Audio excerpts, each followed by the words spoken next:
La volontà della nostra associazione e del Consiglio tutto era proprio quella di promuovere e valorizzare la forte connessione che c'è e vorrà sempre più esserci tra il mondo dell'impresa, il mondo della cultura e il mondo della società. Diciamo tre vertici che devono essere rafforzati. Le imprese da parte loro devono avere la voglia, il coraggio di mostrare ancora di più quello che succede, quello che accade all'interno delle aziende da un lato e promuovere iniziative che vanno a sostegno anche di altre attività che stanno al di fuori, diciamo, del mondo dell'azienda. Dove sempre di più questi tre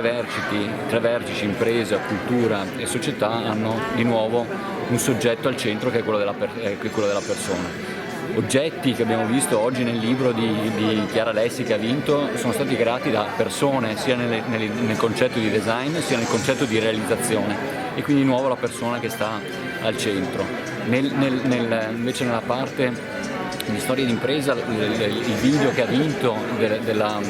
famiglia Carron, anche qua di nuovo al centro le persone, più specifico un passaggio generazionale, che anche questo è un tema magari difficile da affrontare, ma che in questo va affrontato con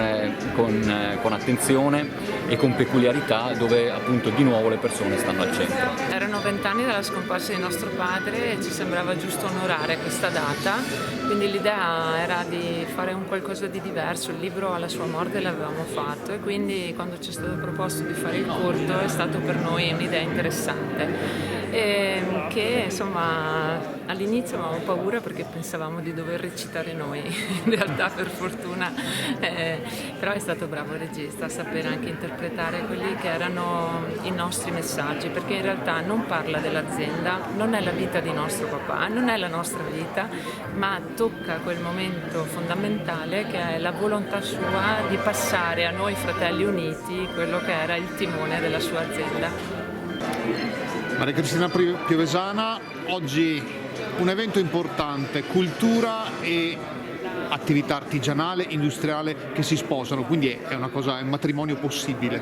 Ma direi assolutamente di sì, fa parte del nostro DNA e fa parte della nostra storia e mai come oggi abbiamo la necessità di valorizzare quella che è la cultura di impresa, proprio perché l'impresa può essere al centro, anzi è al centro di quella rinascita, di quella necessità che abbiamo proprio di guardare con speranza al futuro.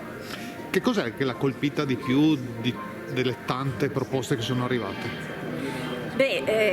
Diciamo lo spirito con quale sono arrivate, nel senso che ho fatto parte della giuria, ho visto una grandissima partecipazione, un ottimo livello e perciò insomma abbiamo cominciato veramente alla grande. Penso sarà un bel percorso che l'associazione potrà fare e sicuramente un bel esempio e un aiuto proprio alle imprese per aprirsi sempre di più, per dialogare sempre di più con il territorio, per essere sempre più degli attori sociali, consapevoli della responsabilità che abbiamo anche in questo caso.